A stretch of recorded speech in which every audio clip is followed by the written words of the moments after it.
Suspected stroke patient వచ్చినప్పుడు మనం ఏం చేయాలి?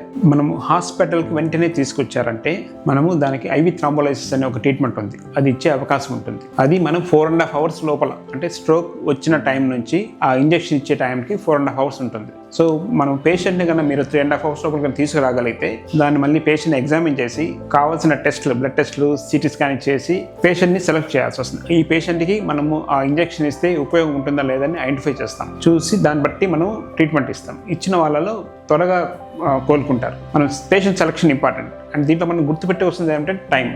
మన పక్షవాతం వచ్చినప్పటి నుంచి మనము హాస్పిటల్కు ఎంత త్వరగా వీలైతే, సో టైమ్ ఈజ్ వెయిన్ అని లాస్ట్ టైం అనుకున్నాం కదా, so every minute matters. So ఎంత త్వరగా హాస్పిటల్ తీసుకొస్తే సో అంత లోపల మాకు ఒక 1 hour అట్లా పడుతుంది. సో జనరల్గా మనం ఇంటర్నేషనల్ స్టాండర్డ్స్ ప్రకారం 1 hour లోపల ఇంజెక్షన్ ఇవ్వాలి. హాస్పిటల్కి వచ్చిన 1 hour లోపల ఇంజెక్షన్ ఇవ్వాలి. మా హాస్పిటల్లో మేము 1/2 hourలో ఇస్తున్నాం.